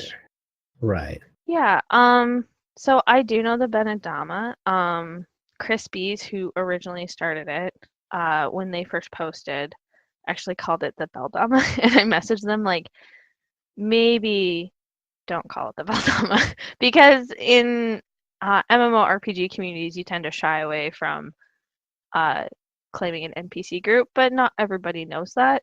And I talked to Crispies, they were really understanding, we chatted. I, linked them my lore post. They asked if I could post on their forums. I was very happy to. And their approach to the weird wasn't the same as mine, but it was one that added some insight. I've had friends who've played Wyresses that definitely take a Wiccan or pagan or New Age. I'm naming all these different things because they're all very different in their approaches. But they've taken approaches that are very differing to the Wyrd and Wyrresses, and I have to appreciate them because it adds a viewpoint that I either hadn't thought of or don't have. And so Is the Wyress lore that flexible that it does allow in a different sort of interpretations of it, considering that you can appreciate these different sort of interpretations? I really do. Like there's things I just hadn't thought of that like my Wiccan or pagan friends will tell me about, and I'm like, oh, that's really interesting. But I think it does because the important thing with Wyress is that you hear about the two main overarching covens, which is the Beldama and the Glenmoral. They're kind of umbrella covens. But within those, and even outside of those, there's many other smaller covens. And so there's such a varying group of Wyrresses that really, so long as people understand the fundamentals of what Wyrd is within the test setting, they can apply it however they kind of see fit. Okay. Let me ask you this then. What is it about Wyress-RP that you so enjoy? From the sounds of it, a lot of it seems like the mysticism of it all, but at the same time, the sort of affinity for nature that comes with it, such as, the worship of the earth bones. So what is it that you like the most? For myself, it's really the interplay of fate. So my engagement with Wyrd is pretty much based off of literature because I have like a passion for Old English, and you see Wyrd crop up a lot in Old English. Like one of Anna's inspiration links, I think, is The Wanderer, and it's also an homage in my forum signature. um, but in that poem, it talks about a man who's adrift on the sea, alone with his fate, bereaved of his family and clansmen and lord. And he's grappling with this fate. And it's not a merciful one. The fate's personified in the landscape and in the frost cold seas that he's adrift on. And so when I look at Wyrd and the interplay it very obviously has with the test landscape, both in the sense of, the lush landscape you see, but also like the literal foundation of the earth bones and the reality.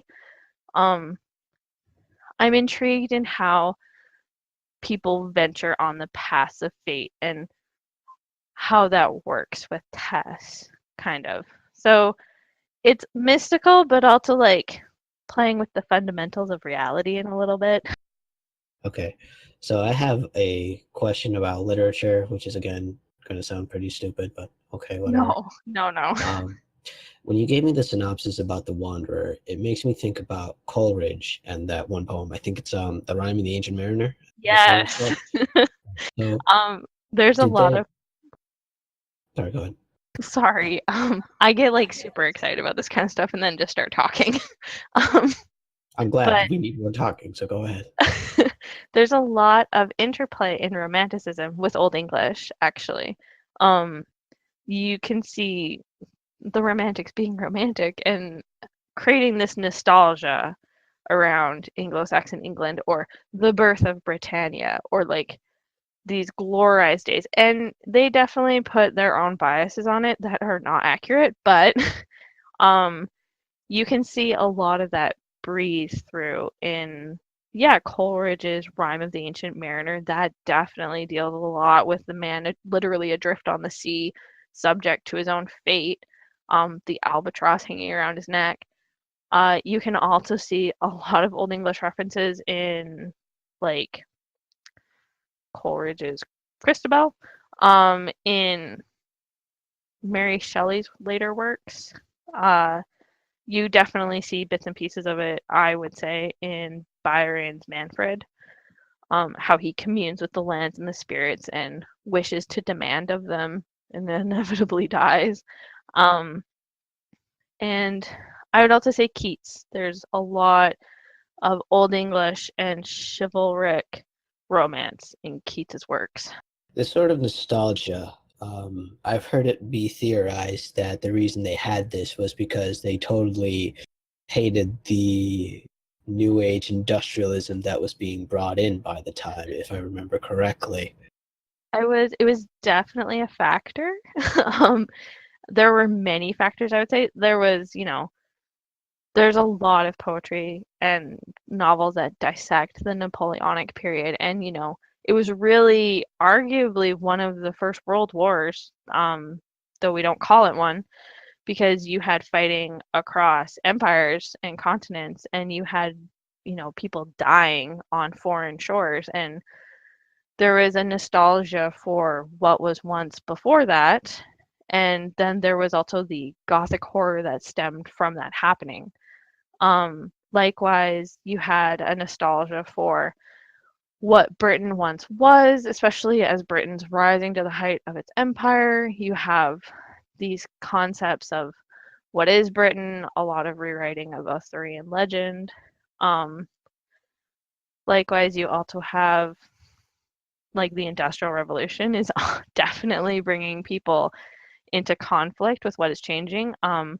Wordsworth, I believe, writes a poem, I think it's Upon London Bridge, where he's talking about London sitting on the landscape and it's growing and it's spewing forth rock and smoke, but how inevitably it will crumble and decay back into the landscape that it sits on.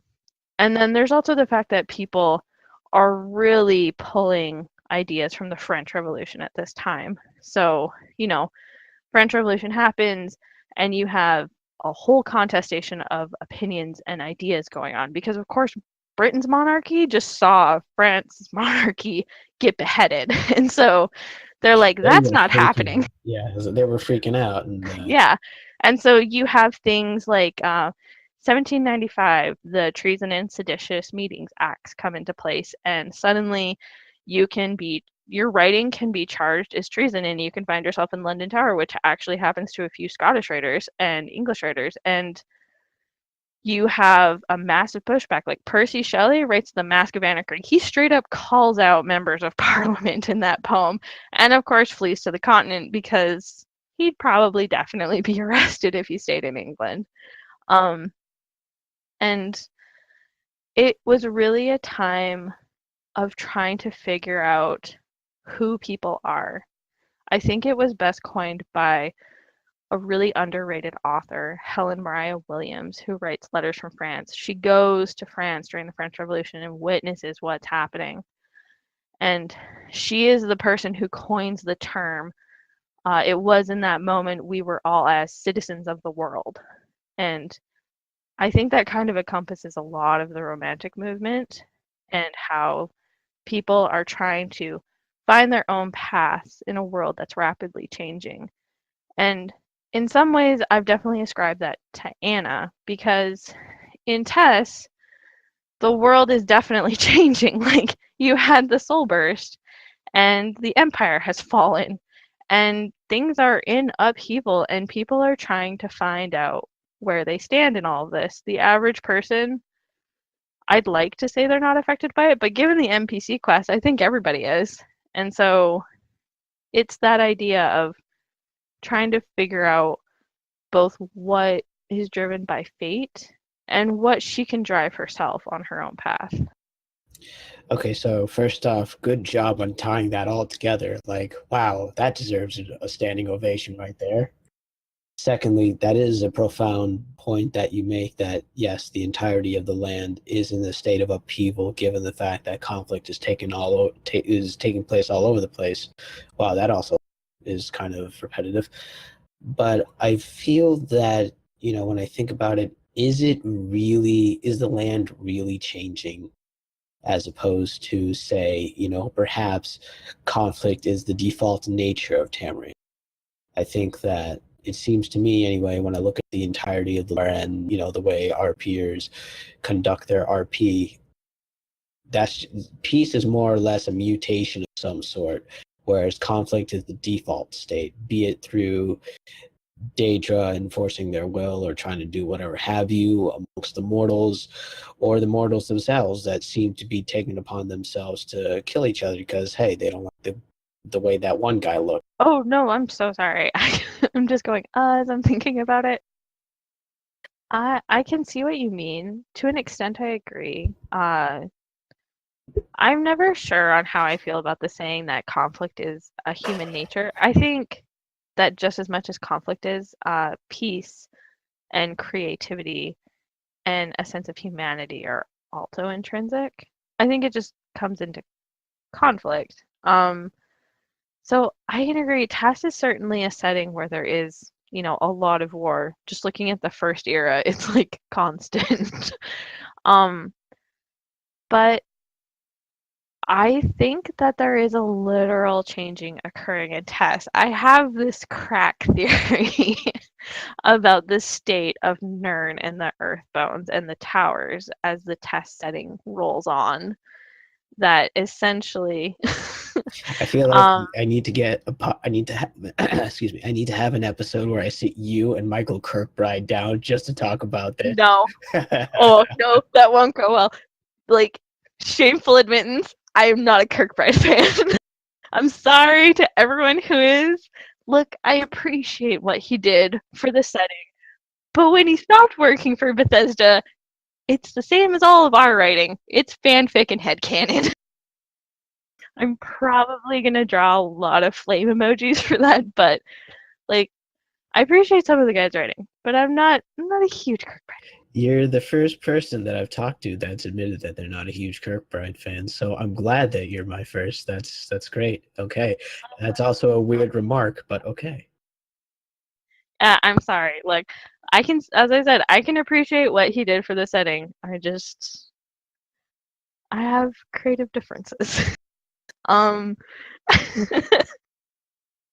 but my big thought, and I'll sum it up shortly, otherwise it'll take up the rest of this podcast, is that as conflict rises in Nirn, as the Daedric princes push their influence, as the towers fall because they rest on the joints of the Earthbones, the reality of Nirn is essentially decaying. By Skyrim 4th era, I would say that it's getting close to on its way out. If Bethesda really wanted to, if they unraveled the entire test series in the next game and ended it, I would be fine with it. I would completely understand. But I mean, my theory could be totally wrong. But I do think that, as you say, that there's conflict rising, I think that's part of it. I think that there's a decay of the natural state of the Earthbones, of what makes up reality, and eventually it'll end through conflict and these Daedric influences. So let's get back to Anna, because we have gone on a really great tangent. But getting back to Anna, how often do you run into Wyrresses? Let me start with that question. When I first played ESO, I knew 2 Wyresses. One of them I was good friends with, and we played a lot of the time together. Anna's like best friends with both of his Wyress characters. The other person would run into intermittently. Real life took up a lot of their time. They weren't on a lot. It wasn't until Warden that I suddenly just started running into tons of Wyresses. I say tons in comparison to there being like 3 of us before that I knew. But since then, I've met people like Dredge and Frazzled Fox and Opalicia and Elaine. There's a lot of different people that are starting to really engage with and interplay with this Wyress and Witch roleplay. And I can appreciate that there's more of us now. Differing interpretations. Yeah, there's definitely very different interpretations across the board. Since the Belldama, have there been any other Wyress guilds on Not really sure. Or any Wyress communities for There is another one that I know of, Red Crescent Clan. I am in their guild. I helped build it up. And they have kind of a Wyress and werewolf theme going on. They're I know. It's a Herstein following guild. And so, they've tried to gather up people who roleplay like Herstein devout Wyrresses or Wyrresses who are okay with werewolves and werewolves who are not a menace to society. So they're a good bunch of people, but that's kind of all I've run into. werewolves, not menaces to I society. know. Priest and Nar, you're all menaces. But okay, that's great. So what is it like when you stumble across another Wyress? Is it like finding a needle in a haystack? Is it something like, oh, you're a Wyress, I'm a Wyress, that's cool? Or Yeah, that's pretty much it. okay. The instant someone poses they have like a Wyress or witch character on the forums, I'm all over it. I'm like, oh my gosh, another Wyress, welcome to the community, how are you? Um, but it kind of is a dime a dozen when you run into another Wyress role player. And as much as I respect other people's interpretations of it, it's also kind of waiting to see how they approach it, because that's the interesting thing with obscure lore, is that your interpretations can sometimes deviate further apart than others. So if someone has a way that they're playing a Wyress that just really would break immersion or not jive with mine, it's kind of like, I will help you out as much as I can out of character, but probably won't roleplay in character. And it's not to be rude, it's just like you don't want to create a conflict with them, because then you're just arguing opinions with each other. Well, I can understand that, sure. There's a lot of things that I still have questions for about Anna, but for the sake of time, I'm afraid I can't get to them all. No, it's okay. So let me ask you these final two questions before we move on to Mr. Dumont. Can you name me a definitive event that has changed Anna Kayome? As in, this is a demarcation line. This was Anna before, this was Anna after. What is that experience, if you can name one? I know exactly what it is. So the short version is that after Anna had left the Weird Tree, and met new friends, she was acquainted with Solinar in the Guild of Mages, or the Mages Guild. Sorry, Guild of Mages is like the in-game guild. Solinar introduced her to a man who needed desperate help with a land that was tainted by reach magic. And so Solinar introduced her to Elrian Mortazel, the court mage for House Dupree. And that is the hard demarcation line for when Anna's life completely changed. She went from being a curious woman and a Beldama Wyress who in a lot of ways was stubborn and fiery but naive, to being in a land where the environment was literally tainted, and Wyrresses draw their magic from the environment. So it's a huge negative when the entire environment is tainted by reach magic. And being in a hostile place with a man who's at first incredibly reserved and slightly cold at times, to trying to thrive in that place and help those people and come to know them. And I mean, now Anna's about to marry Elrian, so I mean, that adds to it too. This man has an interesting nickname. What is it? The Myrden. Which you told me is Welsh for? Oh yeah, so the Myrden is an homage to the Welsh kind of mythos of what was originally Merlin. See, I can appreciate, little references like this, including the dog Byron. It's pretty cool. Yeah. I definitely did not come up with like the Myrden stuff or anything. That was all Archaic Dev and her original group that did the Sablewood Manor Guild. But she's definitely created a setting that has a lot of homages to Arthurian legend, and I love it to pieces. Sounds like someone I need to have a conversation with as well. You totally should. I'm gonna throw her under that bus. You should definitely. As a matter of fact, Archaic Dev is the person who wrote the lore book on ESO-RP about ethical necromancy. Now that is interesting because I did have not a few, but a passing glance at the book, and I think that person will now be in my sniper sights. That'll be interesting. Good. I'm glad you gave me the recommendation. Moving right along then to the last question on Anna. What has been your favorite moment of RPing her so far? Like the most enjoyable experience? Could you get into that? Oh man, there's been a lot. I know this is one to make you think. This is one to make me think. That one of the most just enjoyable, because there's been a lot of like big stories and like character developments and huge momentums, but I think one of the best moments with Anna was one of those small and silly roleplay moments that you have where uh one of my friends who plays a Wyress, Uber Uther, he disappeared for periods of time. He came back on his Wyress Dryas, and all we did was pretty much roleplay like trying to fix a weird stone, failing utterly, having to get Solinar to help us, and then another player who has since left the game, Urox, essentially, reaming us out for ruining this woman's garden with what we thought was a weird stone. It was an entire debacle and kind of ridiculous.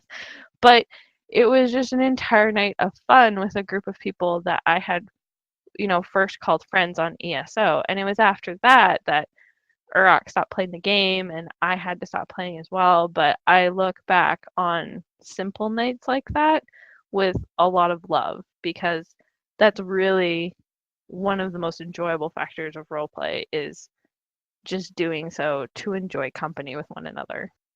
I can understand that. I've often felt that it's in those small moments that if you play them right, you can get the biggest capacity for character development.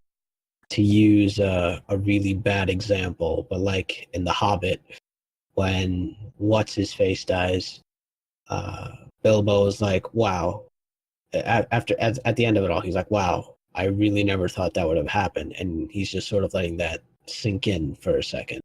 It's a very small moment, and Martin Freeman does his best despite the writing, but in the end, it's you got to have that breathing room to allow the big events to just settle in, or use those small moments in your case to just really just live a life, so to speak, because after all, these are people in your head that you are essentially creating, so to speak. I would venture to say. I could not have said it better myself. If you ask people that I like constantly roleplay with, they will probably all agree that I like to use phrasing of in a moment a lot. I just love the word moment. So moving right along then, now move towards an interesting fellow with an interesting concept, which don't think I've seen too much. He is someone that hails from the first era and somehow ends up in the second era, Mr. Matthew Dumont. So tell us about him. How did the concept of Matt come to you, and then talk to us about how he got quote unquote time displaced, if you don't mind, that is. Sure. So Matthew is a little interesting. A lot of his character stems from an original character I had outside of ESO. And then I'm going to try to get this right and hope that Ausgatter, who is lurking, does not correct me. But the Conclave of Aetherius back in the day when it was run by Ausgatter and Malfunction, they were trying to figure out how best to move people through the guild trials, to move them from one rank to a higher rank. They had settled on using, I believe, Terrangrave Barrow, and they were trying to shift people into a setting where it was a trial by action, and so that they could display their expertise. And they were mulling over how to kind of have a sense of futility in these trials. And I remember Asgard approached me for an idea, and I was kind of like, well, I might have an idea. And so I drew up the concept for Matthew. And essentially his concept was that he was from the first era. He was from Bancorai. He was a Breton knight. You and your dang Britons. I know, I have a lot of friends. ESO in no test game really has mounted combat, but it is mentioned that there's knightly orders and that there is mounted combat in lorebook. So he is a knight at arms, meaning that he does do mounted cavalry combat. And so his essential concept was that he was from a house that, in trying to deal with the Grey Host at the time, the Lord became increasingly desperate. It's unclear at the moment if that desperation was well-founded or if it was maliciously inspired. But Matthew goes with his two sons to this barrow that has one of Ysgrimmar's 5 companions in it, to try and, get a heroic spirit to help. Because if I've learned anything from test games, it's that if there's a problem, people will try and, probably dig somebody up to help.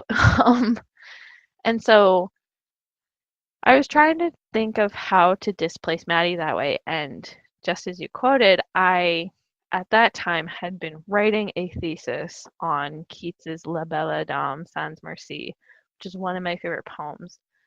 And what really drove the inspiration for Matthew to be stuck in what is essentially an RK ward gone wrong, is that the first stanza and the last stanza of La Belle Dame sans Merci are mirrors of one another.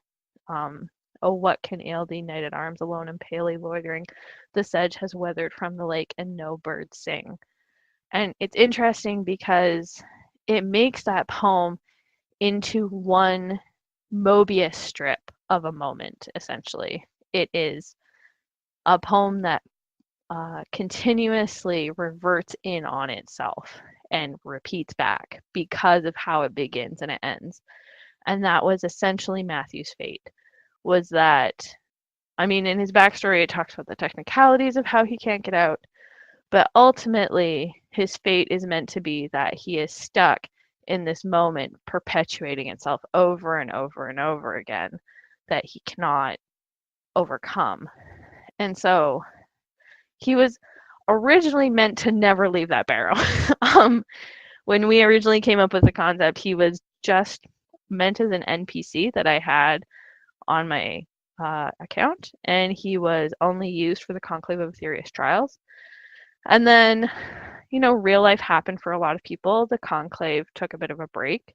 When I came back, Ausgatter was working on a plot line with a lich, and I started talking to him, and I had said, I think I actually want to pull Matthew out of this. I think I actually want to role play him, because I had like this little place in my heart for him.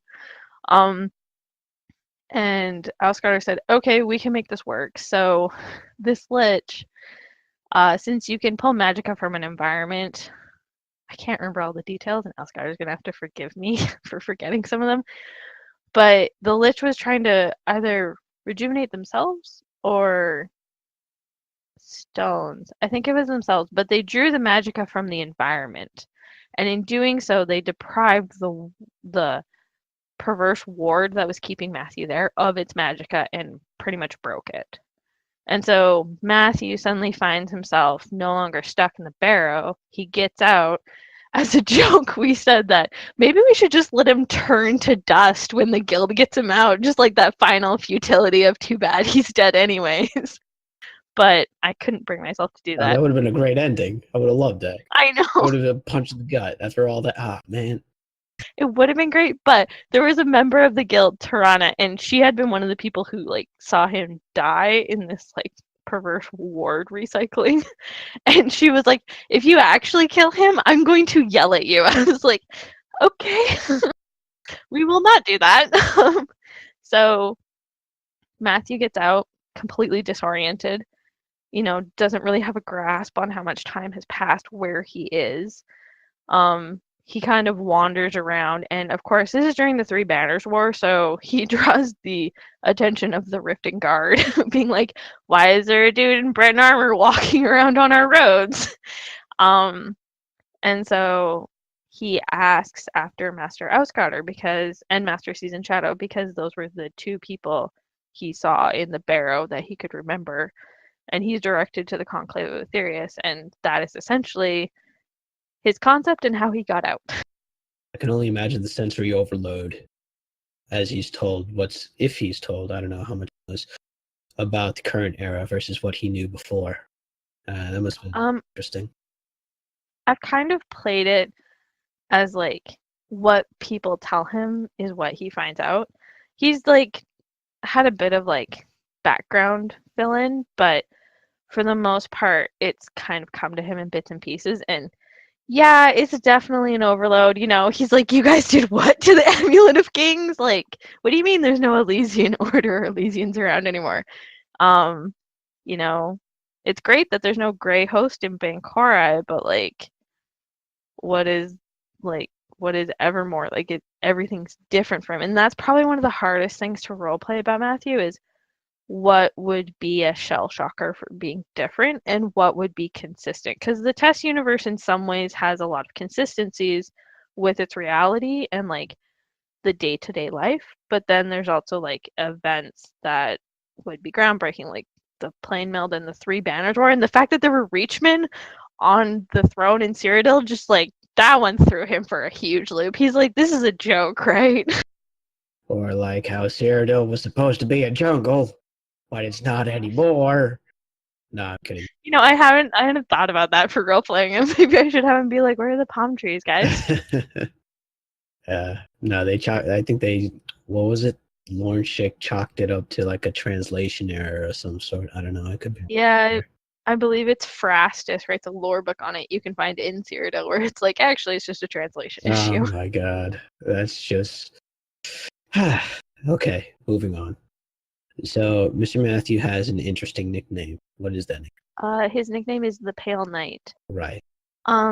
So when he left the barrow, I took a bit of a liberty in kind of assessing how something like that would affect a person.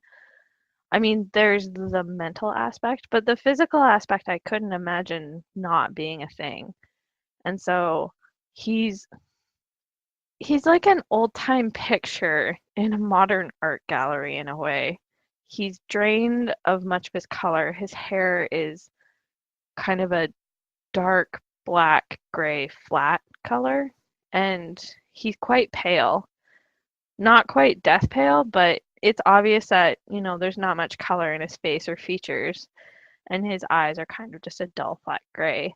So he's meant to, in some ways, stand out like how a black and white photo stands out in a brilliantly colored art gallery.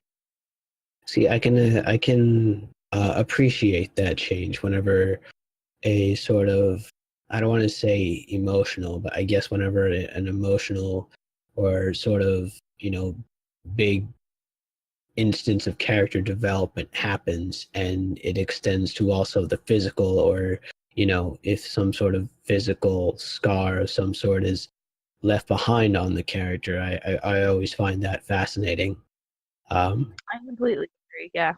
I guess another stupid example, like Thor Ragnarok, and how he loses an eye. Spoiler alert, I guess. No, I've definitely seen it, but no, that's a good example. That sort of physical change as an indicative of something that's happened in RP or an instance of character development. It also makes me think of a historical parallel in which I think Marie Antoinette, her hair turns white after or some torture session or something of that nature. Oh yeah, I remember hearing that. It's like an apocryphal tale about it. I will admit that like the idea of the physical alteration, particularly for Matthew, and I've had other characters with it as well, is it also stems for me from like the Middle English chivalric romances, or the poetry about those, where if something happens to the knight, or a person, there's always a physical manifestation of their change in some way. If I had to chalk it up to why the authors would follow that. I don't want to call it a trope, but I guess a trend of some sort. I think it seems to be more like a commentary on what war can do to a person, considering that knights were not necessarily the mainstay soldiers, but they were the only guys around that when it came to war did take something out of them. I think we can agree on that. I can agree. I'm not going to get all nitpicky technical, but I think because knights were so elevated in the culture of literature at the time, that seeing those physical manifestations are really what highlights like those grievances, as you're saying. And so I tried to bring that out with Matthew. Mm-hmm. It makes me think of when you say that, it makes me think of Gawain and the Green Knight, because Yes. I mean, the Green Knight he stands out originally because he's green, and then as we learn more about him, that's the greenness of the knight is what really introduces us to the character and what he's about. So in that way, I draw a parallel to what you tell me about Matt, but in that the paleness is what introduces us to time displacement, what he's been through, the dogger, that sort of thing. Does that make sense? Yeah, no, it does, and I can appreciate that. Okay, moving along then. We now move on to the couple, the Durnell couple. We have Foreign, and Thea. So right off the bat, I gotta ask, how do you RP? How do you RP these two folks? Like, do you do one at a time, or do you actually have like a partner helping? I have a role play partner. Oh, okay, Yeah. cool. So, yeah. They're like my newest characters. I just don't have profiles for all my other characters. And for them, it's interesting because they're involved in a sphere that I never thought I'd really touch, which is the Breton noble scene. But my friend who roleplays Foreign, Ballandrum, he was kind of having one of those dry spells with character inspiration. And again, Foreign and Thea are old characters, so that he had also been involved with before because I'd known him for years. And he was like, why don't we just use them in tests? And I was like, okay. And so we like built up this house and this story, and Arcazar, one of the GMs for Sablewood Manor, had expressed that he had always wanted another noble house to have some kind of a contention with. So I was like, I can definitely do that and cook that up for you. So they kind of came about as just like a mutual role play opportunity between a group of friends, really. Okay. So talk to me about Thea first, since you RP her, and then we'll get to Foreign. Thea she's like the exact opposite of what I always roleplay. She's bubbly, she's vocative, she's vocal, she's uh very frivolous, she's materialistic, she is in some ways annoying, I will say. I know that she's annoyed a few people with her presence. But she's a socialite pretty much. She thrives off of like the social and material aspects of that roleplay culture. And in some ways that makes her really airheaded and naive to people. In other ways, it is a potential front for how she actually analyzes a situation. You said she's an opposite. So is she the opposite in a way that she considers well, actually, let me just ask you, in what way is she opposite to what you're used to? I mean, I would imagine from what you told me of what you told me about Anna, that Anna struck me as someone that's personable as well. So what are the differences between Anna and Thea? If I mean, besides the differing backgrounds and the socialite aspect of Anna's a fairly reserved person. She's amiable to people and of course one to quickly help. I think it's probably the way in which they approach people and the value of people that's different. Thea looks at people as either something that is a charge, something to like look after due to status, or something that furthers a goal. For Anna, people are intrinsic individuals, and she's really rather, I guess, shy doesn't really cut it. She's just very reserved when she meets other people. She's polite, but she gauges a social situation differently because a lot of the social norms that people conduct themselves with in city life is not always something that she's directly aware of.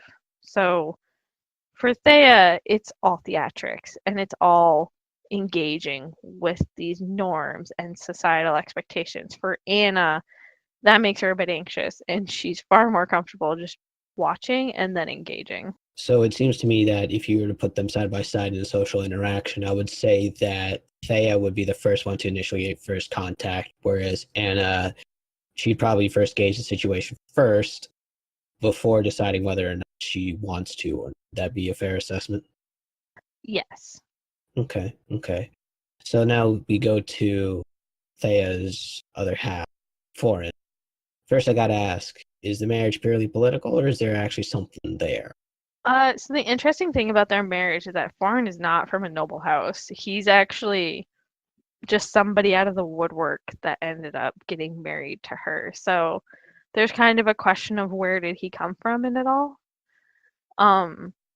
He is an incredibly withdrawn and quiet man. Ballandrum best described him as he is the sort of man that will give the most formal of smile that will never reach his eyes. That description says a lot. You dig into it. Yeah. What part of the woodwork is he from? So he is introduced into the house a little later. He's obviously an imperial, but as to where he comes from is kind of left ambiguous. For Thea, all that matters is that he's very good at dealing with finances and she can still spend money on everything she wants. And any other questions about it are really just dismissed by Thea because for her, his life before House Darno is irrelevant. Very, very superficial. That sort of thinking, I would say. Yeah.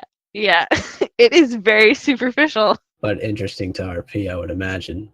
Someone who's been around high society her the entirety of her life. It makes me wonder how she deals with adversity of a more, I guess, visceral kind, if that makes sense. Is she someone to adapt? Is she someone to wither away? Is she fight or flight? Does that make sense? I think if I had to peg it down, Thea is definitely flight when it comes to conflict. She would be fight if you made her snap or if it was on her terms. But if it's not on her terms, she's like, okay, bye. This is not just physical conflict, but like, say, mental or emotional.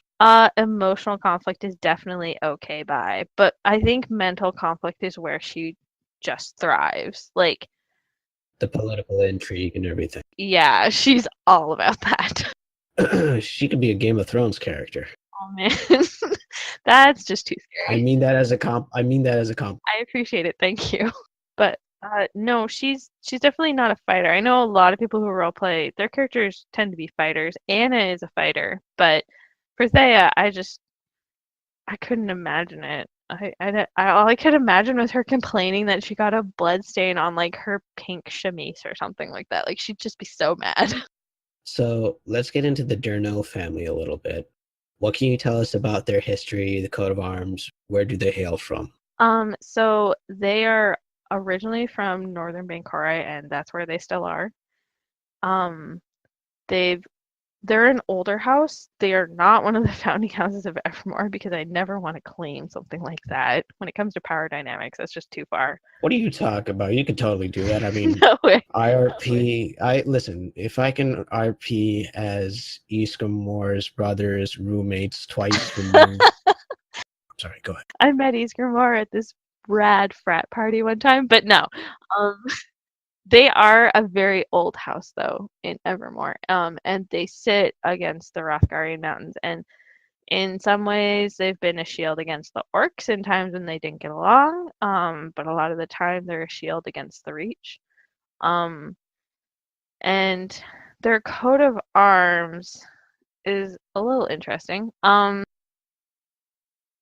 just trying to dig it up right this second. It's kind of interesting that you say that they serve as a buffer, not a buffer, like a stalwart of some sort against the Reach, because considering Anna has Reach origins, right? So there's a bit of a dichotomy going on. I find that interesting. So for their house, their colors are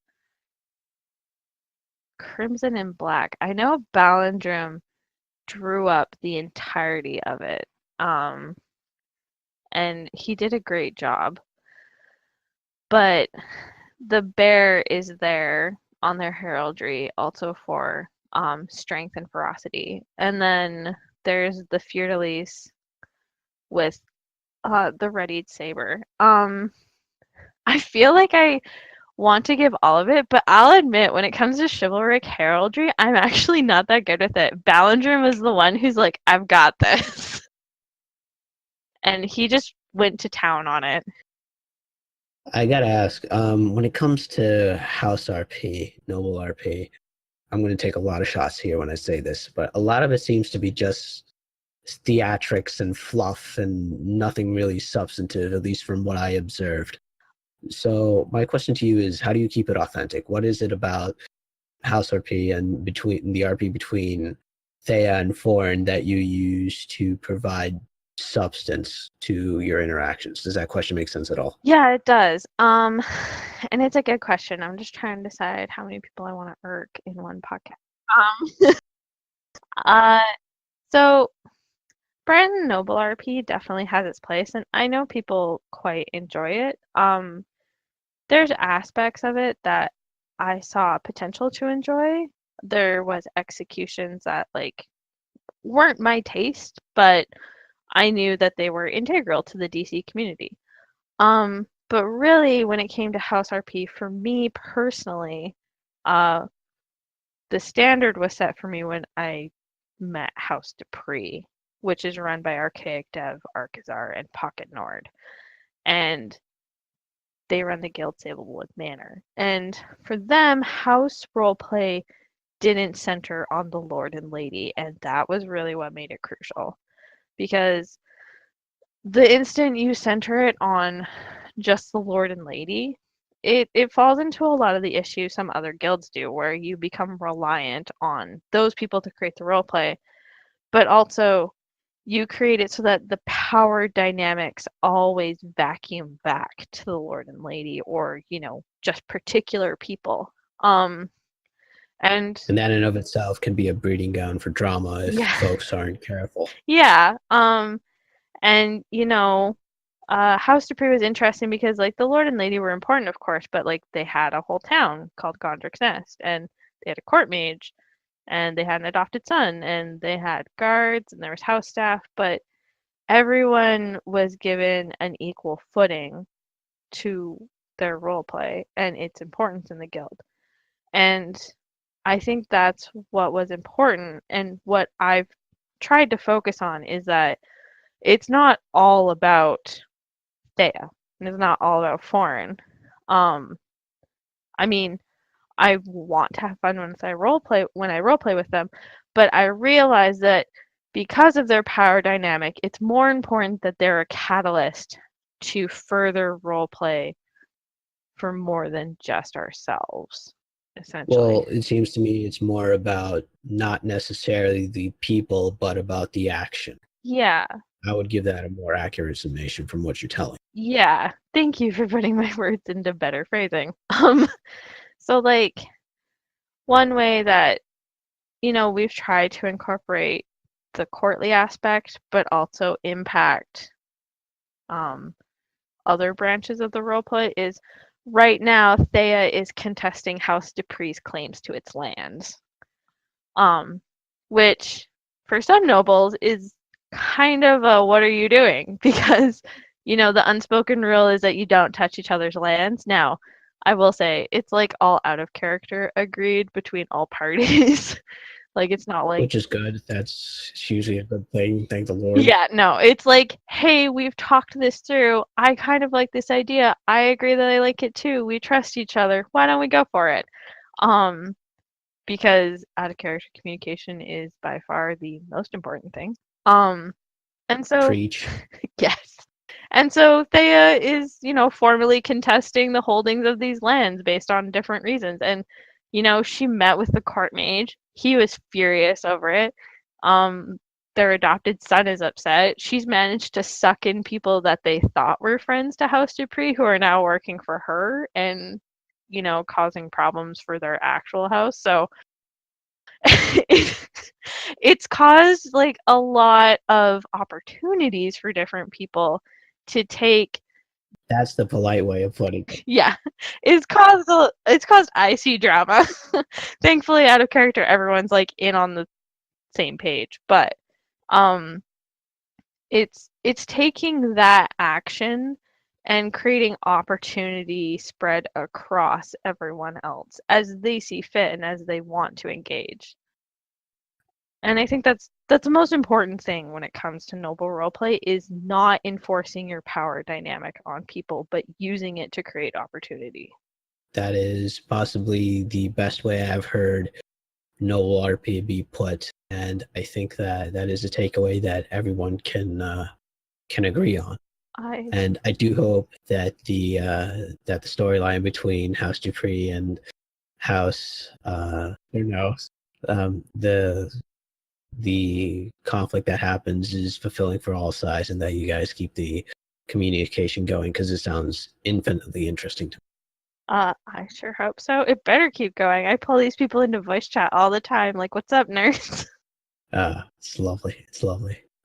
So we are now moving towards the very end of our interview, but I do want to get into one more topic of conversation before we move into the final subject, and that is your inspiration when it comes to character creation. Because it seems to me that obviously you draw a lot from Romantic and Middle English literature, which is great. When it comes to creating a character, regardless of the circumstance, how does it usually happen? Do you have a set process in mind? Is it a happy accident? What can you tell me? That's a great question, and it kind of depends on the character. Like Matthew is obviously I pulled concepts from chivalric romance and some romantic poetry and tried to apply it in a way that I found unique to myself and fulfilling. But Anna is one other way that I've created characters in that I've taken people or moments in my life that were inspiring and applied them to a character, which is hard to do sometimes, but authors also do it all the time. For Anna, a part of her fierce and independent nature, her sense of exploration, for me, is based off of my great-grandmother, who traveled across the Atlantic Ocean during the height of the Second World War to marry a man she had only ever met in letters.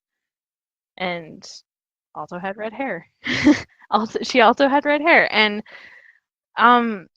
Anna is not like based off of my great grandmother, but there were aspects of that story that just struck me so much growing up that I wanted to further it in any story I told, essentially. And so sometimes there are moments like that that just impact me so strongly that I want to encapsulate it in a character and keep that moment going further in a story. That's interesting. I think that I do like your ideas, or the way you do things, and that you take different aspects from different things and seems to all coalesce together when you form a concept Thank you. That's very flattering. No problem. It also seems to me that, of course, a bit of research also comes into it. So it seems to me that you follow the golden rule of writing, which is write what you know, but at the same time, you're not afraid to evolve or mutate what you know in an effort to create something interesting. At least that's what I can extrapolate from what you told me. That is a wonderful compliment, and I thank you a lot for that. Because honestly, yes, I try to write what I know and what I have a passion for, but I also love learning and researching, and so I will dive deep when I think I find a concept, but I don't know a lot on it, and I want to go further. And I've seen a lot of people do that, and they bring out some of the best characters I've ever seen when I see people do that. Not just myself, but it means a lot to hear that. Thank you. Well, consider it a thanks for coming on this stupid podcast. It's not stupid. I greatly appreciate our conversation, even if like I just went on and on for a few hours. Well, that's kind of what this podcast is. You get to rant as long as you like. I know. But I was anyway, like, I maybe have like 45 minutes of stuff to say. I'm so sorry. And then it's like, never mind. I told you like 3 different times that you'd be fine, but you don't fucking listen. No, I maybe Anna got a little bit of that stubborn nature from myself, a little bit.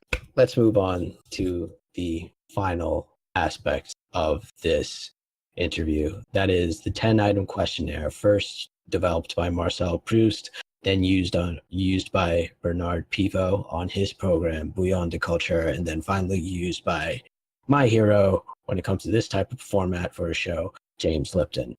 10 questions, and then I'll let you go. Are you ready? Okay, this sounds daunting, but yes, I will give it my best. Number 1. What is your favorite word? Moment. What is your least favorite word? Intellectual. What turns you on creatively, spiritually, or emotionally? Hiking in the mountains. What turns you off? Being stuck in the city. What is your favorite curse word? Damnation. What sound or noise do you love? Thunderstorm. What sound or noise do you hate? The high-pitched static you get from electronics. What profession, other than your own, would you like to attempt? An actual full-time published author. I'm sure you'll get there. I'll be praying for your success. And when you do get published, I'll be like, I know that person. I had her on my podcast. We talked about imaginary characters. It was great. Oh my gosh. Thanks for the vote of confidence. What profession would you not like to do? Ever in a million years, they could not pay you enough to do it. I know exactly because I've done it. Anything related to oil and gas administration. Like a mechanic? No, like office worker, receptionist, filing, lands work. Oh, Yeah, no. Gotcha. And finally, for our last question, if heaven exists, if it does, what would you like to hear God say when you arrive at the pearly gates? You know, though thy heart has wandered, it has safely come back to me. Essentially, anything that stems from the song Come Thou Fount of Every Blessing. Thank you so much, Tooky, for coming on to the tonight's show. And ladies and gentlemen, thank you so much for joining us for today. As always, this has been your neighborhood commentator, and I'll catch you guys in the next one. Bye-bye. Thank you so much for having me, and have a lovely evening or day.